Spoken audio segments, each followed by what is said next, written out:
Bueno, en la clase de hoy voy a hacer un repaso más que nada bibliográfico y de las principales recomendaciones de lo que es el manejo de la vía aérea difícil, puntualmente la no prevista, con algunas cuestiones que se van a ir incorporando para lo que es la vía aérea difícil prevista.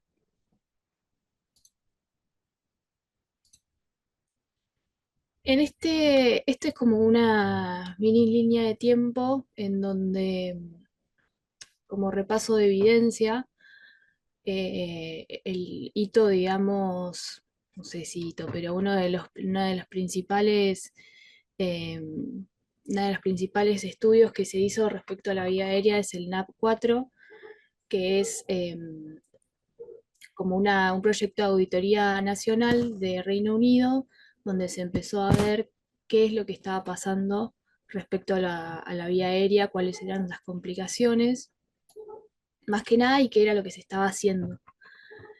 Eh, a partir de ahí salió un montón de información, un montón de recomendaciones, precisamente 168 recomendaciones, que buscaban optimizar la seguridad, porque las complicaciones estaban presentes, y eran mucho más de las que se creían, y además de que eran complicaciones que la bibliografía disponible en ese momento ya las tenía abordadas.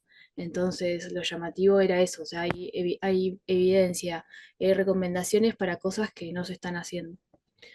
Entonces, por eso fue tan importante.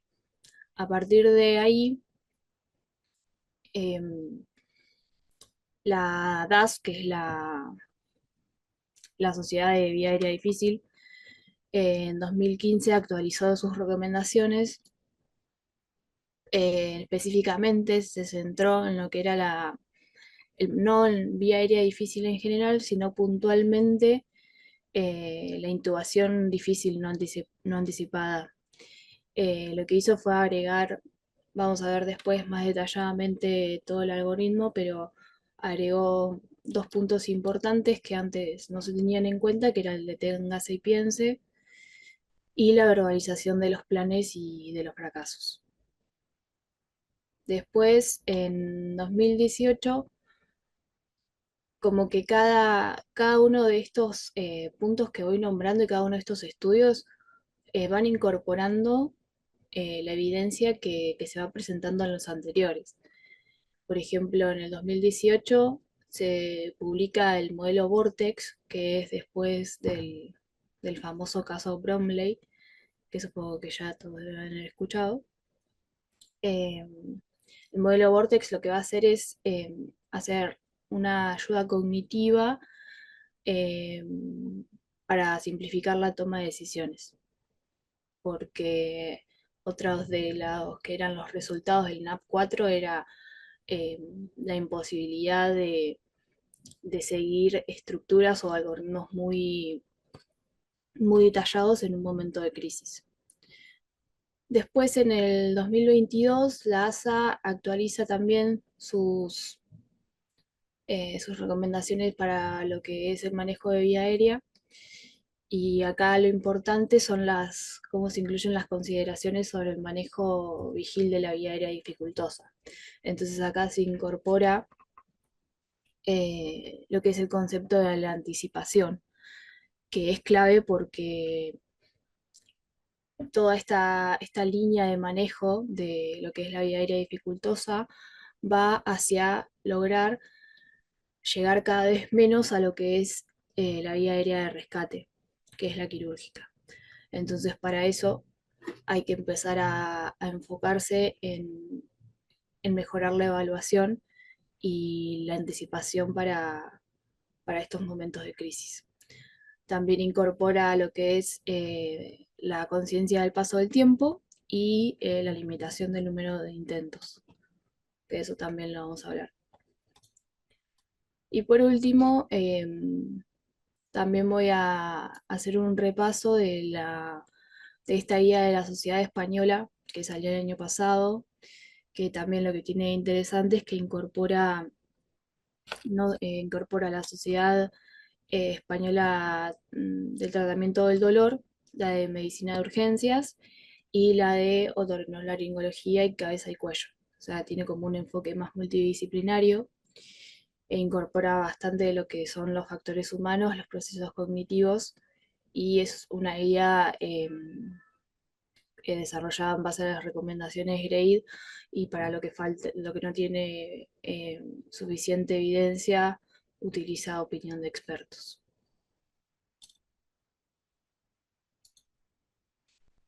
En todo lo que es el manejo y lo que aparece sucesivamente en estas guías y en la información disponible, son estos errores recurrentes que suceden una y otra vez en lo que es el manejo y que algunos ya los nombré, como por ejemplo la evaluación y planificación inadecuadas, es algo que salió, digamos, en los resultados del NAP 4 y que se fue incorporando en las nuevas guías. Después también la preparación y disponibilidad del equipo específico.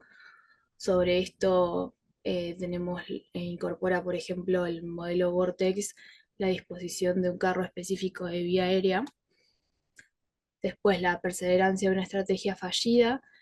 Esto es importante en lo que es la rotación de la utilización de los diferentes dispositivos.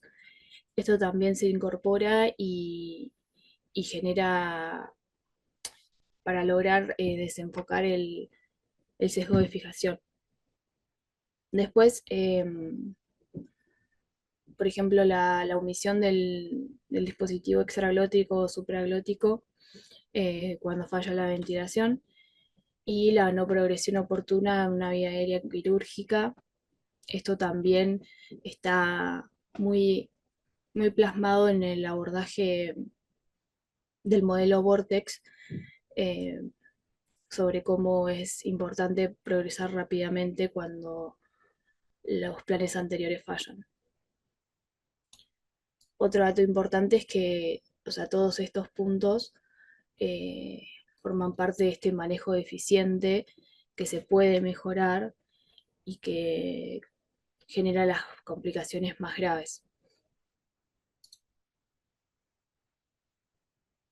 Con respecto a los errores frecuentes y a cuestiones a tener en cuenta, no sé si alguien quiere decirme si notó que faltaba algo en esta lista de errores recurrentes que se está escapando de ese listado.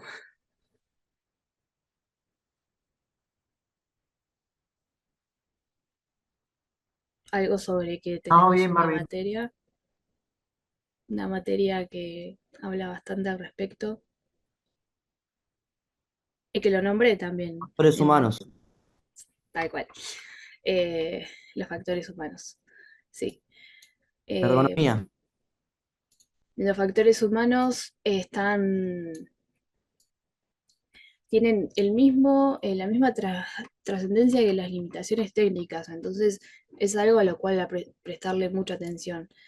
Pueden incluso contribuir hasta el 40% de las complicaciones y hay hasta un promedio de 4 factores humanos por caso. O sea, tanto a nivel técnico como a nivel de las complicaciones es muy importante.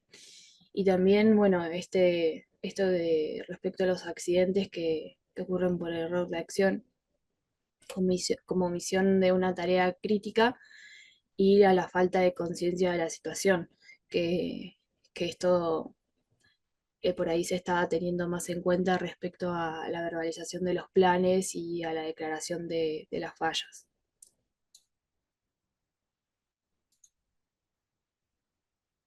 Bueno, este es el algoritmo de la DAS del 2015 que empieza a incorporar las recomendaciones del NAP 4. Cada uno de estos planes los vamos a ir detallando ahora, pero tiene un orden secuencial en donde tenemos dos alternativas, una de éxito o de falla. Este algoritmo propone iniciar siempre con la laringoscopía porque el uso de la intubación traqueal es siempre el gol estándar para asegurar la vía aérea.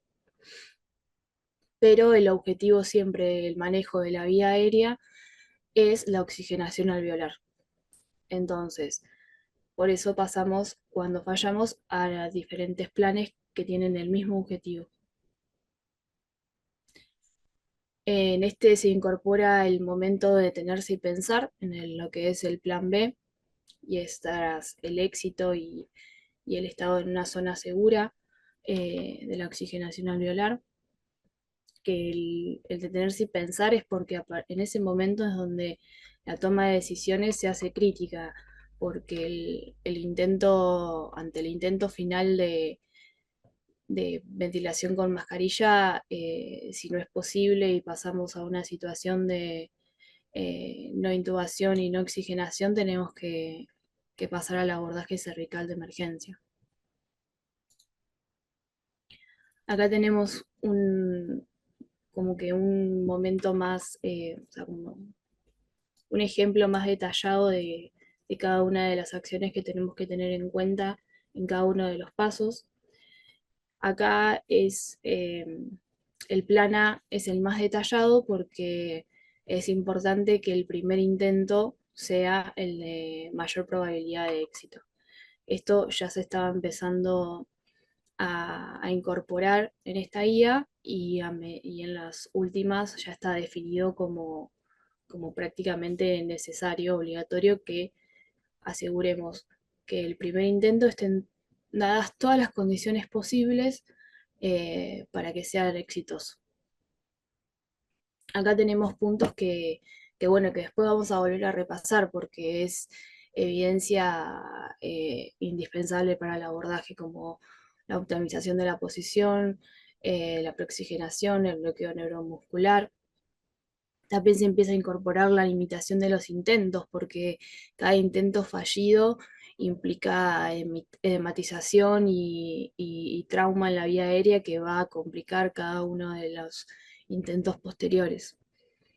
Eh, Acá tenemos bueno, la manipulación laringea externa, que es el burp, el boogie y la guía.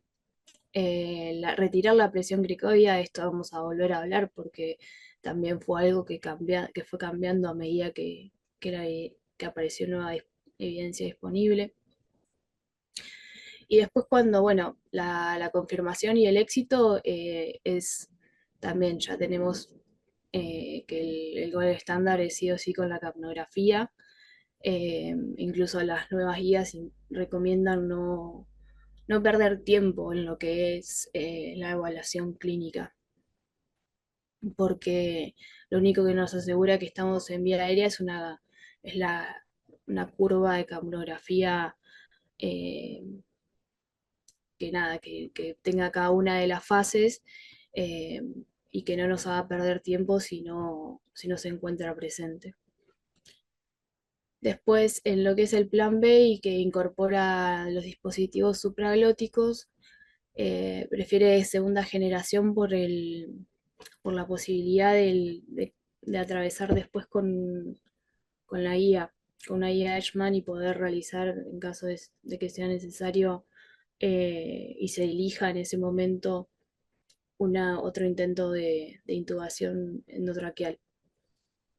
También tienen limitación de intentos, y si tenemos asegurada la oxigenación alveolar, tenemos que evaluar según el estado del paciente y las condiciones que tenemos para intentar un nuevo abordaje sobre cómo seguimos, si, continuamos, podemos pasar directamente a un abordaje invasivo, si pensamos en despertar al paciente, si se continúa sin intentar intubar a lo que es la ventilación con mascarilla. Que este, que este sería el plan C, en donde acá esto también ahora está cambiando. Si es imposible ventilar, relajación neuromuscular. Acá, o sea, actualmente se define de que no hay ventilación difícil si no hay relajación neuromuscular. Es imprescindible. y este sería, acá lo proponen como el intento final y con dos operadores para generar la mejor, para que el sello de la máscara sea óptimo. Y por último, declarar, ya en esto está todo especificado, cómo tenemos que ir declarando la falla y en este caso la intubación no oxigenación y pedir ayuda, que actualmente el pedido de ayuda se hace desde el inicio del abordaje del primer fallo en lo que es el abordaje de la vía aérea. Acá cuando pasamos al abordaje cervical de emergencia, eh, tenemos que tener en cuenta primero que nada la posición del paciente, que es una extensión del cuello, y pasamos directamente a lo que es la técnica. Acá, por ejemplo, algo importante es que el NAP 4 eh, establecía que si nosotros para pasar a este abordaje tenemos en cuenta una cifra baja de saturación de oxígeno, ya llegamos tarde, porque tenemos que tener en cuenta también el tiempo que nos va a llevar a realizar este procedimiento. Entonces, vamos a hacer que el cerebro tenga una hipoxia severa. Entonces, no tenemos que llegar a que el momento de tomar esta decisión sea demasiado tarde. El abordaje recomendado, hay diferentes técnicas con, con aguja, con aguja catéter. Se usaba bastante antes y ahora la que se recomienda es con bisturí, que se necesitan nada más que tres elementos, es un bisturí hoja 10, el Bowie, la guía Ashman y un tubo número 6. Y se inicia con la palpación laringea para identificar la membrana cricotiroidea, que ahora vamos a ver un video de la técnica. Se realiza la inserción transversal, después se rota el bisturí en 90 grados, ahí deslizamos la guía en la tráquea a lo largo de la hoja del bisturí, insertamos el tubo a través de la guía, se ventila, se infla y se confirma con la capnografía. Y bueno, tenemos técnica para lo que es también cuando no podemos palpar, pero también una de las últimas recomendaciones sugiere el uso de la ultrasonografía sobre la palpación para identificar la membrana cricotiroidea. Bueno, este es el video cortito sobre la técnica.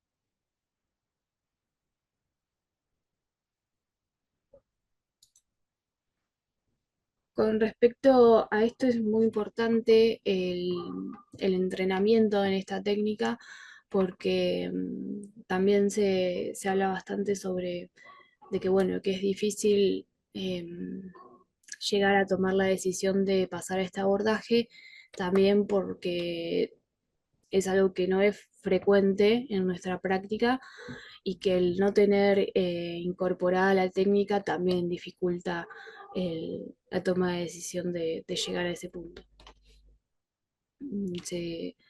Todos los anestesiólogos deberían estar entrenados en esta práctica.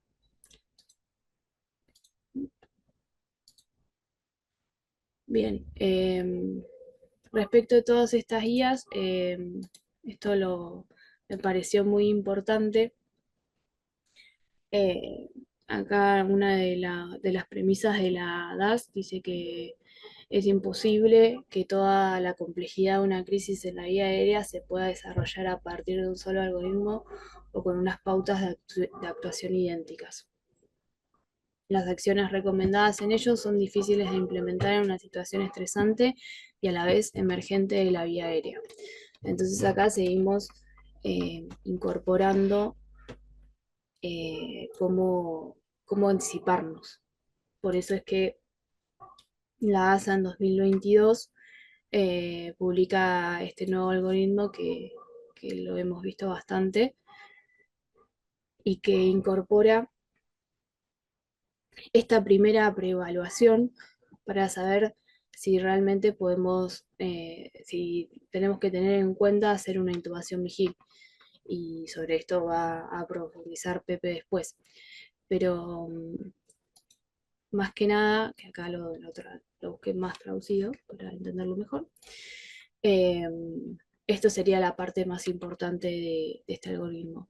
Tener en cuenta cada una de estas cuestiones porque cada uno de estos factores por sí solos, ya sea la sospecha de ventilación difícil por predictores, el riesgo de aspiración, el riesgo de rápida desaturación, eh, cualquiera de todos esos, según el contexto clínico del paciente y de los recursos disponibles, puede ser suficientemente importante como para justificar una intubación vigil.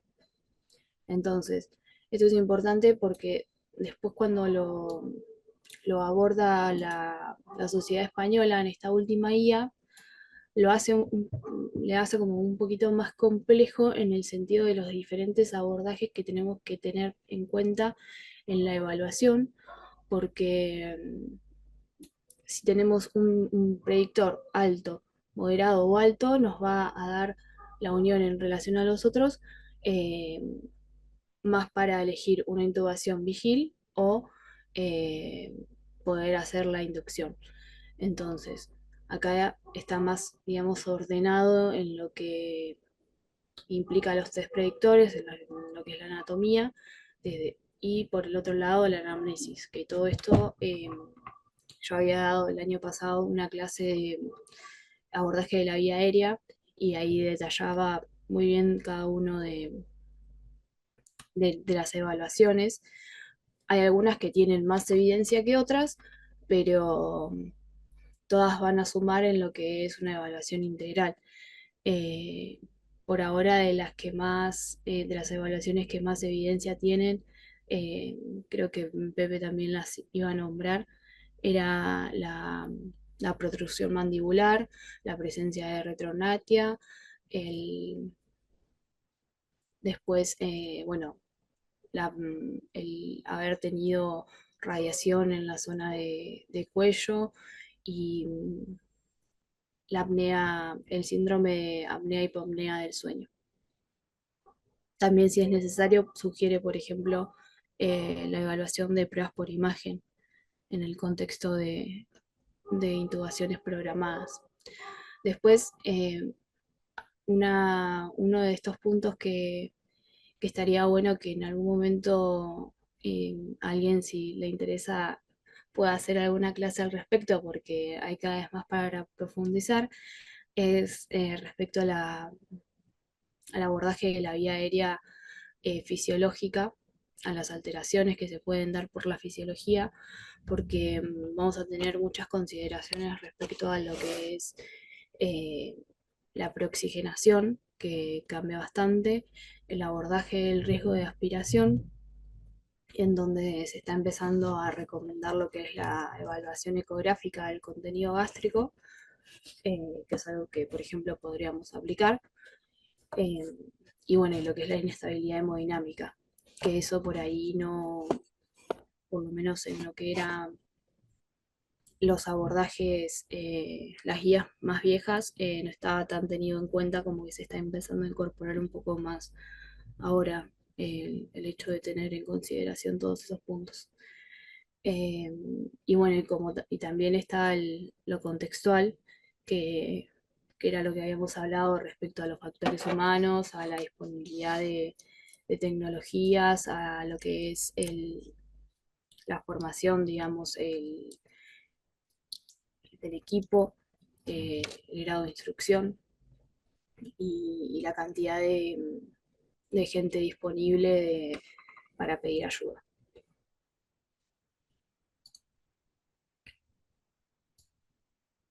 El otro punto importante, que además de la evaluación y la preparación, es el de las ayudas cognitivas.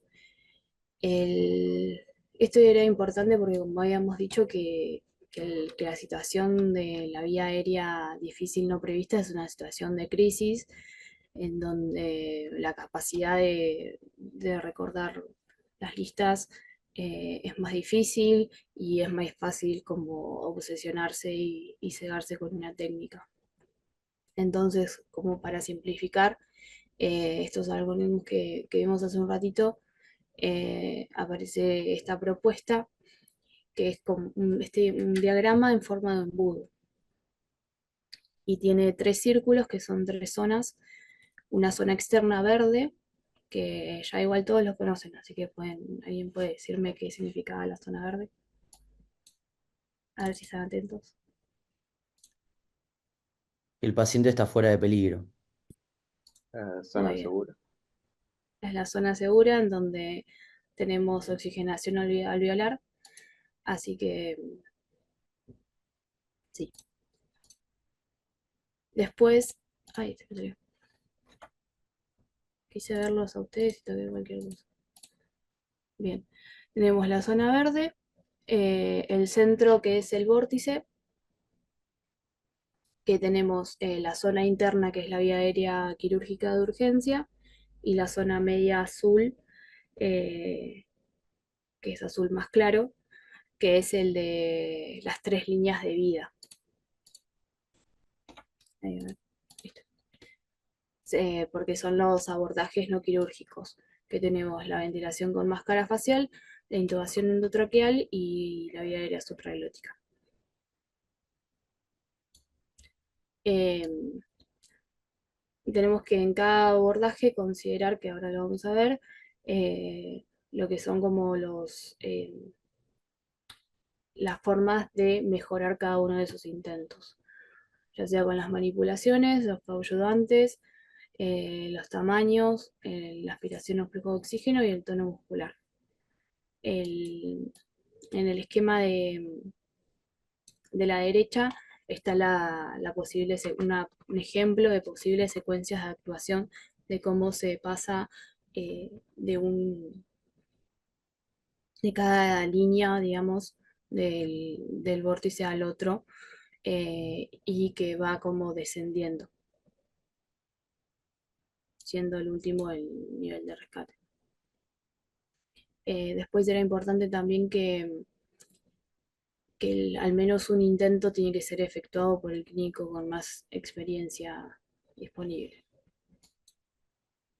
Y esas son las estrategias de optimización, que son diferentes para cada tipo de abordaje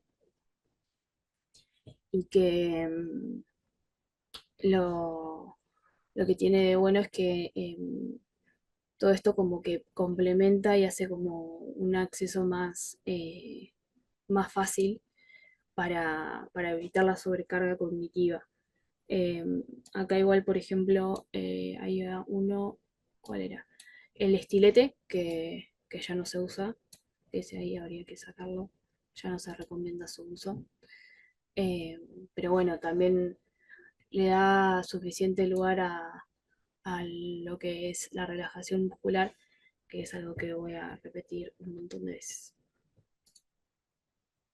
Y este incorpora, eh, se basa un poco en el Vortex también, que es de esta última guía, y le agrega lo que serían los colores del semáforo en el plan A, B y C, con cada uno de los tres intentos en cada uno, la declaración de plan fallido, eh, la elección del dispositivo a utilizar, el pedido de ayuda y de otra persona que intervenga, y la declaración de no intubable, no oxigenable con el rescate de emergencia. Por eso tienen simbolitos parecidos, porque es como que incorpora al anterior. Y también lo que busca es lo mismo que el Vortex, reducir la instrumentalización de la vía aérea con el menor número posible de intentos y y nada, esa era una representación visual simple. Bueno, por último voy a hacer un repaso de las recomendaciones eh, y un repaso después con ustedes si quieren participar. Primero que nada, esto, hay la evidencia sobra respecto a que el diagnóstico del síndrome de apnea y hipopnea del sueño es un predictor tanto para ventilación con mascarilla difícil e intubación. El- la recomendación de la exploración ecográfica gástrica, la onda de capnografía como patrón de oro, el uso de la posición en rampa o cabecera elevada a 30 grados en población obesa, que mejora tanto las condiciones de intubación traqueal como de apnea segura,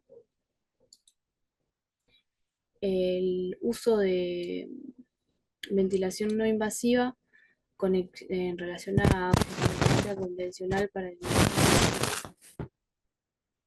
Ahora vamos a ver cómo cambia lo que es el tiempo eh, de apnea segura en pacientes obesos. Después la recomendación de las gafas nasales de alto flujo para la oxigenación, que bueno, en nuestro caso no tenemos disponible, pero tenemos que saber que sería eh, lo mejor para esta técnica.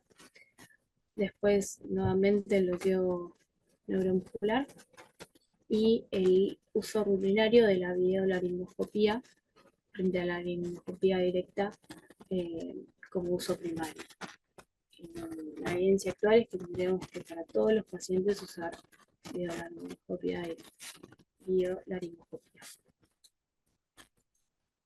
Bueno, esto es lo que comentaba recién respecto a la prooxigenación y las diferencias en lo que es una persona obesa, cómo se reduce en tiempo, prácticamente a más de la mitad en lo que era una persona con un peso típico, normal, y como también acá está el punto en relación a lo que era la vía aérea fisiológica, en lo que es una persona de peso normal, pero moderadamente enferma, que también disminuye bastante el tiempo de apnea seguro, porque acá tenemos, este cuadro lo relaciona en relación a la saturación.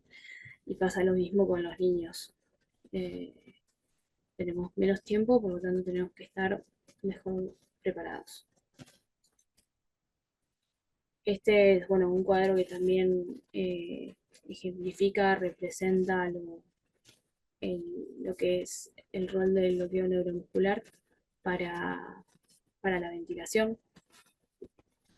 La niña punteada, bueno, es difícil de ventilar, paciente de ventilar y vemos cómo cambian los volúmenes eh, que podemos manejar en un paciente relajado y en otro que no. Esto también tiene incidencia en lo que es el éxito de la laringoscopía y de la laringoscopía. Después, con respecto a la laringoscopía, eh, no sé si alguien sabe respecto a su relación con la práctica de la laringoscopía directa, si, si se pierde o no, si han leído o alguien ha escuchado algo respecto a eso.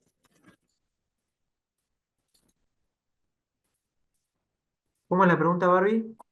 Si yo paso, por ejemplo, ahora que tenemos este hermoso videolaringoscopio, paso a usar siempre, a hacer siempre videolaringoscopía, voy a perder la habilidad que adquirí hasta este momento con el uso del laringoscopio para hacer laringoscopía directa. Creo que no, pero sí que la videolaringoscopía tiene su curva de aprendizaje propio. No es lo mismo hacer una laringoscopía común que una videolaringoscopía. Y no hay que Sí, caer en ese error. tal cual. Eh, no se pierde la habilidad para realizar la laringoscopía directa. Eh, Hay que también entrenarse en la videolaringoscopía. porque también un buen entrenamiento mejora los resultados.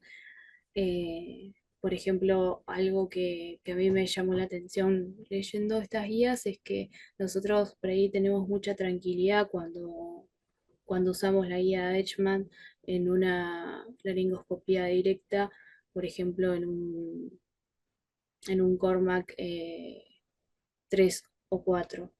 Y la realidad es que no es algo que está recomendado con, con la presencia de un videolaringoscopio, porque el trauma está asociado a esos niveles de visualización de la glotis.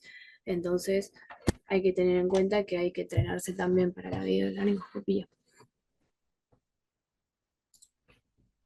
Después, respecto a la presión cricoidea y la maniobra de Selig, eh, de nuevo, ¿alguien sabe algo respecto a esto? ¿Lo hacen? ¿No? ¿Hay evidencia? ¿No hay evidencia? Lo mismo, no hay tanta evidencia, pero tampoco hay evidencia que no hacerlo no esté bien, así que se hace igual. Lo que sí, si la iniciás, nunca la sueltes. Pero Bueno, si te dificulta la No. visión la visión de la laringe para intubar, se dice que hay que aflojarla. sí, tal cual. Es como todo un lío, porque te dicen en lugares que sí, después que no, después que sí, pero no. Eh, pero Barbie, bueno, es como, la evidencia de esa maniobra es muy vieja, está descrita hace casi 50 años y la presión que hay que hacer para que la maniobra sea eficaz eh, es muy difícil de llegar cuando nosotros hacemos la maniobra. Y obviamente, como decían los chicos recién, incluso las guías te dicen, mira, es una maniobra que no la hagas si estás en el medio de una vida dificultosa y tenés complicaciones. claro, sí. Por ejemplo, hay guías que ya hace rato que la sacaron de dentro de las recomendaciones. Y por ejemplo, ahora una de las cosas que había leído es que incluso eh, puede producir como un estímulo en el esfínter esofágico inferior, que puede llegar a aumentar como las regurgitaciones y la probabilidad de expulsión de contenido gástrico. Entonces, eh, nada, es como que no, cada vez está como más en desuso. Y esto es importante, si produce